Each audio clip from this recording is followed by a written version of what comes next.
அனைவருக்கும் வணக்கம். 9th old Tamil book term 3 இயல் 1 உரைநடை. தில்லையாடி வள்ளியம்மை.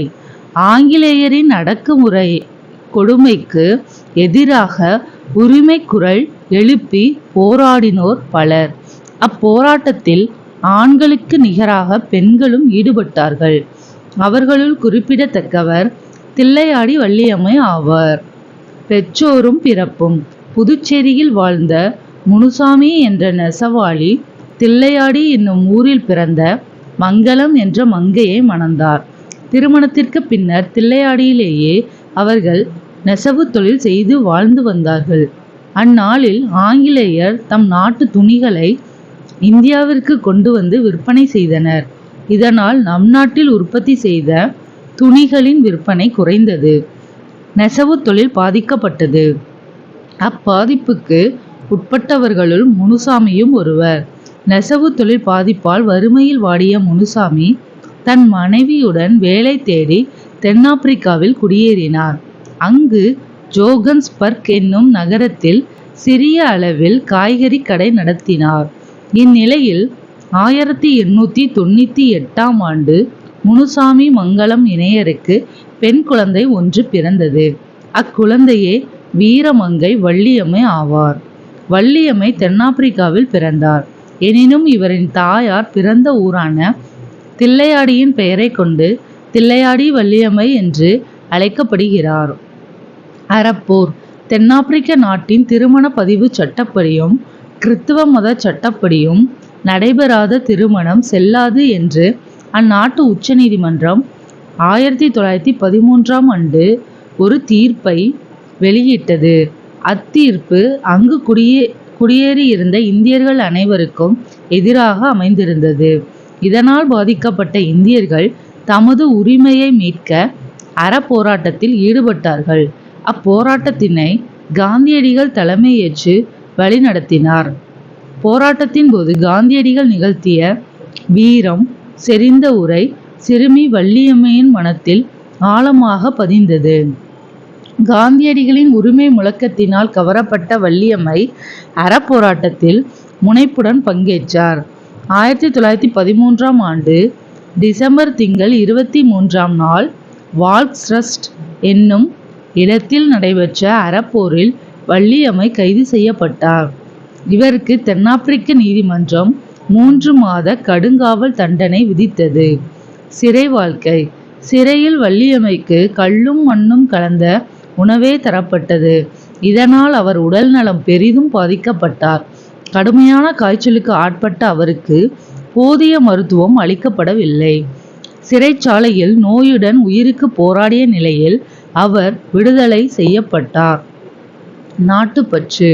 உடல் நலம் குன்றிய நிலையில் சிறையில் இருந்து விடுதலை செய்யப்பட்ட வள்ளியம்மை தமது வீட்டில் படுத்த படுக்கையாக இருந்தார். இதனை அறிந்த காந்தியடிகள் வள்ளியம்மையை காண வந்தார். காய்ச்சல் காரணமாக உடல் மெலிந்து நைந்து கிடந்த வள்ளியம்மையின் நிலை கண்டு கண் கலங்கி நின்றார். சிறை தண்டனைக்காக நீ வருந்துகிறாயா என்று வள்ளியம்மையிடம் கேட்டார் காந்தியடிகள். உடல்நிலை தளர்ந்திருந்த அந்நிலையிலும் வள்ளியம்மை இல்லை இல்லை, மீண்டும் சிறை செல்வதற்கு தயார் என்று கூறினார். அத்துடன் இந்தியர்களின் நலனுக்காக எத்தகைய இன்னல்களையும் ஏற்பேன், அதற்காக என் இன்னுயிரையும் தருவேன் என்று கூறினார். வள்ளியம்மையின் பதிலை கேட்டு காந்தியடிகள் உள்ளம் நெகிழ்ந்தார். கொடிய அடக்குமுறை சிறை வாசத்திற்கு ஆளாகி நோயின் கடுமையினால் துன்புற்ற நிலையிலும் வள்ளியம்மை தமது உரிமை போராட்ட உணர்விலிருந்து சிறிதும் மனம் தளரவில்லை. சிறைச்சூழலால் உடல்நலம் குன்றிய வள்ளியம்மை 1914 பிப்ரவரி 22 நாளன்று தமது 16ஆம் அகவையில் மரணம் அடைந்தார். காந்தியடிகளின் கருத்து. என்னுடைய சகோதரியின் மரணத்தை விடவும் வள்ளியம்மையின் மரணம் எனக்கு பேரிடியாக இருந்தது என்று காந்தியடிகள் மனம் வருந்தினார். மாதர்களுக்கு அணிகலன்களாய் திகழும் துன்பத்தை தாங்கும் மன வலிமை, தன்மானம், நல்லொழுக்கம் ஆகியவற்றிற்கு இலக்கணமாக திகழ்ந்தார். அவருடைய தியாகம் வீண் போகாது. சத்தியத்திற்காக உயிர் நீத்த அவருடைய உருவம் என் கண்முன் நிற்கிறது. நம்பிக்கைதான் அவரது ஆயுதம் என்று தில்லையாடி வள்ளியம்மை குறித்து இந்தியன் ஒப்பீனியன் இதழில் காந்தியடிகள் எழுதியுள்ளார்.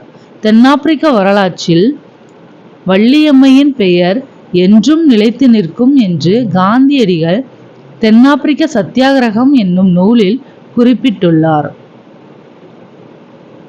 தில்லையாடி வள்ளியம்மை நினைவை போற்றி நடுவண் அரசு அஞ்சல் தலையும் அஞ்சல் உரையும் வெளியிட்டுள்ளது. தில்லையாடி நாகப்பட்டினம் மாவட்டத்தில் திருக்கடையூருக்கு தெற்கே 3 கிலோமீட்டர் தொலைவில் உள்ளது. சென்னை வண்டலூர் உயிரியல் பூங்காவில் பிறந்த பெண் புலிக்குட்டிக்கு தில்லையாடி வள்ளியம்மை நினைவாக வள்ளி என பெயரிட பெற்றுள்ளது. காந்தியடிகள் தமிழர் மீதும் தமிழ் மொழியின் மீதும் மிகுந்த ஈடுபாடு கொண்டதற்கு வள்ளியம்மையும் ஒரு காரணம் என்று கூறலாம். காந்தியின் வாழ்க்கை பயணத்தில் அவர் மேற்கொண்ட சத்தியாகிரக வேள்வி பணியின் போது பலியாகி அவரை மகாத்மா என்ற உயர்நிலை நோக்கி திருப்பிய பெருமை தில்லையாடி வள்ளியம்மைக்கு உண்டு.